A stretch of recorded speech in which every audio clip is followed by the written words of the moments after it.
Hola a todos, el día de hoy voy a hablarles acerca de la democratización de los medios digitales, que si bien es cierto hemos tomado este tema desde la semana pasada, necesito hacer con ustedes esta pausa para poder hablar acerca de la definición de democratización en el ámbito de los medios digitales específicamente, y para esto nosotros ya vimos una serie de antecedentes que tienen que ver con tipos de medios, ejemplos de medios, cómo funcionan y además estuvimos trabajando también con las opiniones, es decir, de dónde sacas la información, cómo argumentas tus opiniones, y ahora me voy a enfocar en este tema en específico. Quiero mostrarles lo siguiente.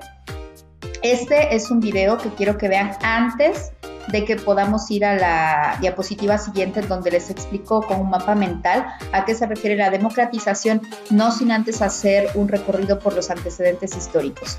Pero quiero que vean esto porque a partir de este video necesito que se hagan una idea, una opinión acerca de lo que dice este personaje, que además es un influencer, por lo menos en México, en cierto rango, en cierta medida. Y una vez que hagan esta reflexión que vamos a discutir en la sesión virtual, vamos a revisar el mapa mental que les hice. Entonces voy a reproducir.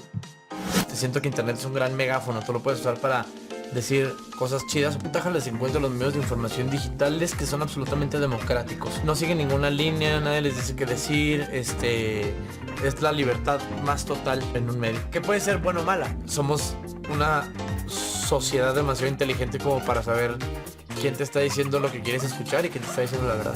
Necesitamos hacer curadurías responsables, es decir, yo creo que hay que hacer una salsita de todos los contenidos que quieras ver y sobre eso emitir una opinión. Es como ver solamente callo de hacha, pues no vas a poder opinar nunca en la vida porque no vas a tener argumentos válidos de ningún tipo.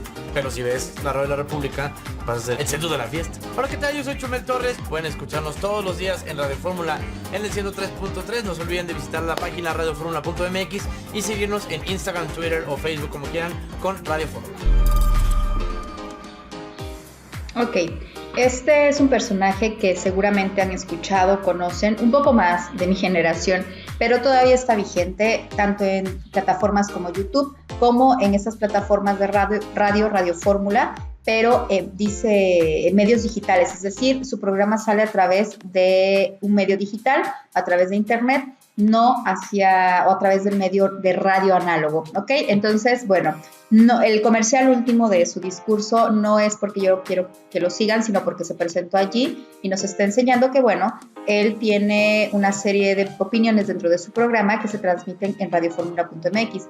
Sin embargo, insisto, su canal surge como una idea digitalizada de emitir opiniones, sobre todo en el ámbito político, económico y social, y se transmitía a través de YouTube, se sigue transmitiendo a través de YouTube con algunos videoblogs. Ahora, una vez que ustedes han visto este video de un influencer en cierta medida mexicano, quiero que se hagan o se formulen una serie de preguntas sobre si ustedes consideran en principio que lo que él opina acerca de los medios digitales es verdad, tiene fundamento o no. Él habló de democratización. Los medios digitales son democráticos completamente, y él utilizó incluso un término como en su completud. ¿Ustedes creen que la democratización de los medios digitales es completa, que no hay una manipulación de la información, que los creadores de contenido no están restringidos para hablar de un tema u otro, que no los restringe nadie en el ámbito de informar? Bueno, estas preguntas van a hacerlas para que podamos discutirlas en la sesión de Zoom. Sin embargo, me voy a ir a esta plantilla donde yo les hago un mapa mental hablándoles un poquito de los antecedentes de la democratización de estos medios hasta llegar a qué es esa democratización, que incluso ya la hemos visto, insisto, en sesiones anteriores, y ahorita con esta opinión, por ejemplo, bueno, ustedes se pueden hacer una idea un poquito más clara de qué es la democratización. Vamos a ver. En 1994, del 94 al 2004, el Internet generó una disrupción en los medios de comunicación. Yo les hice una tabla incluso en las sesiones anteriores en donde vimos que antes se dividían en dos los medios, que eran los impresos y los medios que funcionaban a través de frecuencias, que son la televisión, que son el radio. Estos medios que no eran digitalizados en su momento, competían con los medios impresos, por ejemplo el periódico, que era más fácil ver un noticiero en televisión abierta o leer el periódico. Bueno, algunos elegían el periódico, de hecho tenían una suscripción a un periódico que les llegaba a su casa día con día por la mañana, y otros preferían ver noticias o incluso escucharlas, muchos de ellos a través del radio en sus coches, camino al trabajo, a dejar a sus hijos y demás. Bueno, de 1994 al 2004, insisto, el Internet, cuando surge el Internet, surge una disrupción. Disrupción es romper con algo. Rompe con estos dos tipos de medios, los impresos y la televisión y el radio, análogos. Ahora, ¿qué pasó cuando llega el Internet y se genera esta disrupción? Bueno, tanto la televisión como la prensa escrita, los periódicos, las revistas, por ejemplo, y el radio migraron, es decir, se fueron a lo digital. Empezaron a utilizar plataformas de Internet para transmitir su información. Crearon videoblogs para informar, crearon revistas electrónicas, crearon blogs para informar también a la gente acerca de un suceso de importancia, y el radio se transformó en podcasting. Entonces, que ustedes incluso ya hicieron un ejercicio con una de las aplicaciones para hacer podcasting. Bueno, cuando migran la televisión, la prensa y el radio, lo que pasa es que hay una modificación en los modelos de producción, es decir, la producción de información que se transmite a un auditorio, sea de forma visual o sea de forma auditiva, genera una economía global dinámica en tiempo real. ¿A qué me refiero con esto? Que la información empezó a correr de manera digital de forma muy rápida a través del globo, a través del mundo. Se globalizó la información. Podía haber información que a lo mejor antes tú no podías acceder a información local de Suiza. ¿A qué me refiero? A información que se desprendía de un lugar específico de Suiza. Ahora, si tú te metes a internet y buscas una localidad de Suiza, puedes encontrar información sobre esa localidad, incluso noticias. Pero antes no había esa conexión en el mundo, con información del mundo. Entonces, ¿qué generó este modelo de producción global, dinámico, en tiempo real? El abaratamiento de equipos de cómputo, que aún para nosotros, porque somos un país no primermundista, sino en vías de desarrollo, todavía no nos parecen tan baratos estos equipos de cómputo. Sin embargo, si se abarataron de las primeras computadoras o de los primeros celulares inteligentes, las primeras tabletas ahora son un poco más accesibles que antes. Aumentó el acceso de Internet o al Internet. Evidentemente la gente empezó a acceder a Internet de manera más continua. Esas personas en principio que podían pagar el acceso a Internet, que no eran todas, y todavía incluso les he dicho, nosotros tenemos ese privilegio de llegar al Internet pagando un mes, cada mensualidad, ¿no? Bueno, pero hay gente que no, que en estas épocas, en pleno 2020, no puede acceder a Internet porque no tiene no solamente dinero para pagar mes con mes, sino que muchas veces no tiene la señal, no llega la señal a su lugar, a su localidad, ¿ok? Y por otro lado, genera un volumen de información increíble, es decir, la cantidad de información que se estaba circulando a través de Internet es tanta que incluso yo les había mostrado en una diapositiva anterior cuántos minutos cuántos minutos de video se graban cada hora, me parece, que son una cantidad increíble, impresionante, que hay que reconocer que el volumen de información que se circula en las redes a través de Internet es enorme, a diferencia pues de antes, de que llegara el Internet. Ahora, todo esto generó evidentemente también una crisis económica, por ejemplo, en el ámbito de la televisión, la prensa y el radio. Mucha gente tuvo que ser despedida porque los programas ya no funcionaban como antes, porque ya no había auditorio. Programas de televisión también tuvieron que ser cerrados. Empresas o cadenas de televisión también cerraron y se trasladaron, algunas de ellas, no todas, algunas migraron al Internet y empezaron a producir videoblogs, ¿ok? Bueno, esta crisis económica empezó también, evidentemente, vamos a hablar de que hubo una crisis económica, más o menos por el 2004, que generó autoempleos. La gente empezó a crear su propio contenido, no solo a consumirlo, no solamente veían videoblogs o leían revistas electrónicas, sino que empezó a crear su propio contenido y a crear blogs. Ya les hablé de estos, que eran antes, surgieron más bien como un tipo de diario personal. Redes sociales, las redes sociales como el Facebook, que es de las más viejitas que tenemos, el streaming, que de hecho todavía lo podemos utilizar para ver películas, los podcasts, que son la manera digitalizada del radio, y el videoblog, para lo cual se utilizan plataformas como, la que es más utilizada, evidentemente, YouTube. Bueno, la crisis económica, insisto, generó autoempleos donde la gente empezó a crear su propio contenido y a venderlo. Cada vez que tú ves publicidad, por ejemplo, en YouTube de un video, se le da muy poquito, son centavos, pero se van acumulando a los videobloggers, a los creadores de contenido, y cada mes reciben o perciben un salario por la cantidad de vistas, por la cantidad de publicidad insertada, por la cantidad de vistas a la publicidad insertada. Entonces, ¿qué empezó a pasar con todo esto? Se empezó a capitalizar y a comerciar el contenido de las redes sociales a través de internet, de blogs de streaming, de podcast, de videoblog. Por ejemplo, en streaming estamos hablando de Netflix o Claro Video, entre otras. Capitalizar significa que se empezó a vender, se empezó a producir dinero.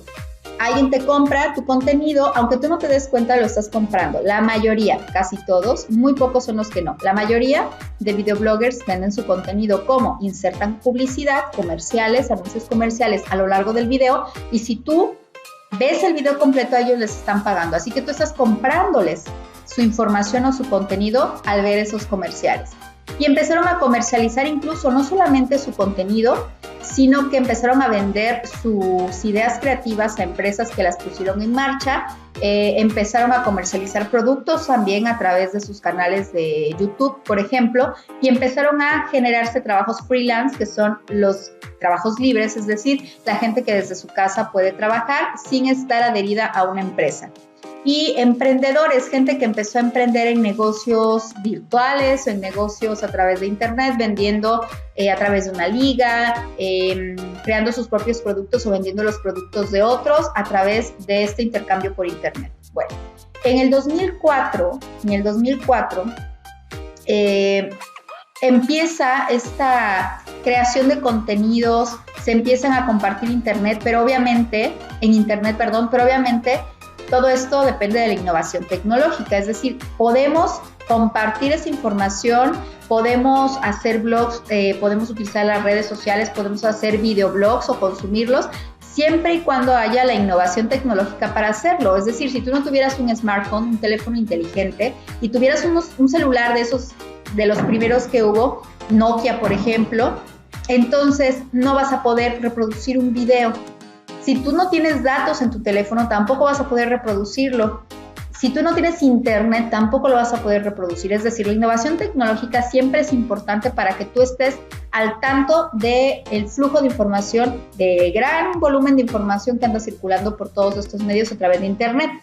En el 2004, insisto, fue una época de creación de contenidos. Empezó esta época de creación de contenidos, o sea, ya estamos en el 2020, es decir, hace 16 años empezó a crear contenido, se empezó a compartir en internet y, por tanto, todo esto nos lleva a la democratización. ¿Qué es democratizar la información? Bueno, es que tú estés inmerso no solamente en el proceso de consumo de información, sino que tú también puedas crear tus propios contenidos y que no haya restricciones para que tú hables de lo que quieras en los medios digitales. Pero ojo, mi pregunta es la que hice hace rato.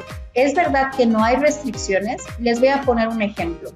Ahora, con la pandemia, en internet, en YouTube, aquellos que mencionen coronavirus, ¿les bajan el video o no les pagan aunque tengan publicidad a lo largo de su video? Entonces, la pregunta es, ¿esta democratización es real?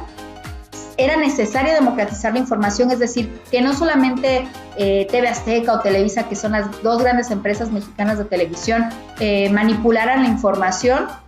Era necesario que la gente pudiera crear también contenidos y compartirlos. Es fundamental que la gente pueda vender su información. Y por otro lado, las personas que crean contenidos para internet, blogueros, por ejemplo, videobloggers, cualquier bloguero que ustedes vean en internet, en YouTube, en realidad no manipula información, porque la democratización es no manipularla, es que llegue a todos y que todos puedan crear también sus contenidos si lo quieren.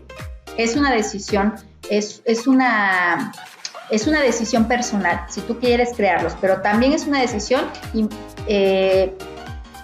qué tipo de contenido estás consumiendo.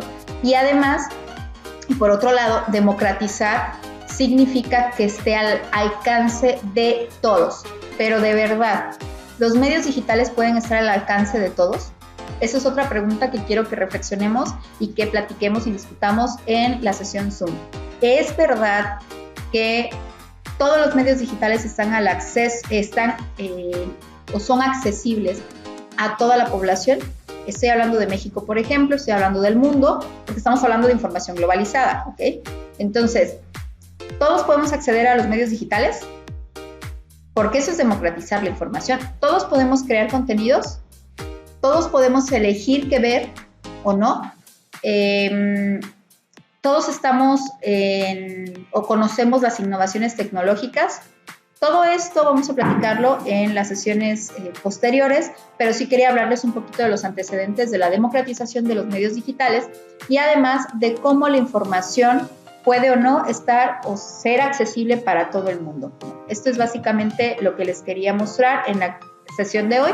Democratización de los medios digitales como tema general, y vamos a ir trabajando, desarrollando en estos últimos días de la semana, el tema y sobre todo con reflexiones, que lo que me interesa básicamente es que ustedes reflexionen sobre este tema para que podamos llegar a un punto en común. Muchas gracias y nos vemos en las sesiones virtuales.